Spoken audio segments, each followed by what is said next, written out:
Évangile de Jésus-Christ selon saint Matthieu. En ce temps-là, Jésus disait aux grands prêtres et aux anciens du peuple: Écoutez cette parabole. Un homme était propriétaire d'un domaine.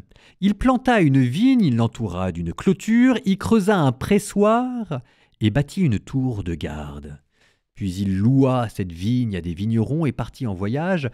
Quand arriva le temps des fruits, il envoya ses serviteurs auprès des vignerons pour se faire remettre le produit de sa vigne. Mais les vignerons se saisirent des serviteurs, frappèrent l'un, tuèrent l'autre, lapidèrent le troisième. De nouveau, le propriétaire envoya d'autres serviteurs, plus nombreux que les premiers. Et on les traita de la même façon. Finalement, il leur envoya son fils en se disant: Ils respecteront mon fils. Mais voyant le fils, les vignerons se dirent entre eux: Voici l'héritier, venez, tuons-le, nous aurons son héritage. Ils se saisirent de lui, le jetèrent hors de la vigne et le tuèrent. Eh bien, quand le maître de la vigne viendra, que fera-t-il à ces vignerons? On lui répondit: Ces misérables, il les fera périr misérablement.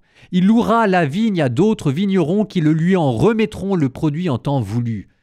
Jésus leur dit: Et vous, n'avez-vous jamais lu dans les Écritures: La pierre qu'ont rejetée les bâtisseurs est devenue la pierre d'angle. C'est là l'œuvre du Seigneur, la merveille devant nos yeux.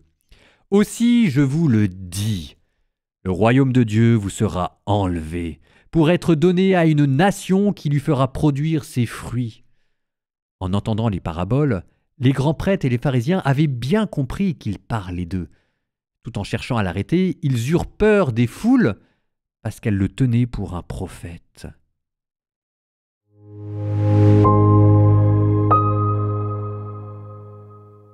Il y a quand même quelque chose de très curieux. C'est ce que je vous dis sur les paraboles. Vous savez, une parabole, quand on croit la comprendre, c'est jamais très bon signe. Alors il y a des choses, on finit par les comprendre. Vous voyez, par exemple, un homme était propriétaire d'un domaine, ça on comprend que c'est Dieu qui avait racheté le peuple hébreu quand il était en Égypte. Il planta une vigne, ça c'est quand il fait alliance avec au mont Sinaï. Il l'entoura d'une clôture, ça c'est la Torah, la loi qui est là pour protéger le peuple de l'assaut de l'ennemi du diable. Il creusa un pressoir, ça c'est le temple. Il bâtit une tour de garde, ça c'est la royauté qui est là pour protéger tout ça. Puis il loua cette vigne à ses vignerons, ça ce sont les prêtres, les dignitaires, les hauts responsables du peuple. Ok, très bien.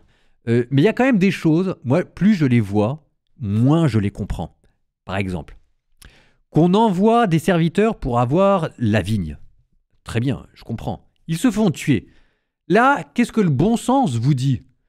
Le bon sens vous dit, quand j'en renvoie, je vais me débrouiller pour que ça se passe pas comme ça. Alors normalement, on les renvoie avec une troupe armée.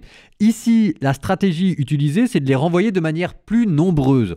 Alors est-ce qu'on s'est dit qu'en les envoyant en grand nombre, ils allaient être plus impressionnants et on allait les respecter? Bon, toujours est-il que ça s'est terminé par un bain de sang encore plus important. Et là, le roi se dit, puisque c'est comme ça, j'ai pas d'autre solution, je vais leur renvoyer mon fils. Qui se dit que c'est une bonne idée là? Normalement, vous envoyez la police, vous envoyez l'armée, vous envoyez le soldat, vous envoyez tout le monde, mais vous n'envoyez pas une personne jeune. Comme c'est le fils, il est peut-être un peu inexpérimenté. En tout cas, je sais pas comment vous dire, mais c'est incompréhensible. C'est toujours ces histoires de paraboles qui défient la logique humaine. Alors, je peux vous dire que derrière, je comprends que c'est Jésus, que derrière, c'est la parole, que derrière, c'est l'exemple de la vertu. Tout ça, ok, on est d'accord. N'empêche que vous sentez bien qu'il y a toujours quelque chose là qui résiste à l'analyse humaine. Je ne vais pas vous mentir, pour une fois, je ne sais pas. Donc en fait, je termine ce commentaire avec une question. Qu'est-ce que ça veut dire, au fur et à mesure que les gens sont méchants autour de vous, d'y aller de manière de plus en plus douce, inoffensive et non violente? Il y a quelque chose. Il y en a quand même un qui y a laissé sa vie. Mais j'ai toujours pas la réponse. C'est la question que je vous laisse.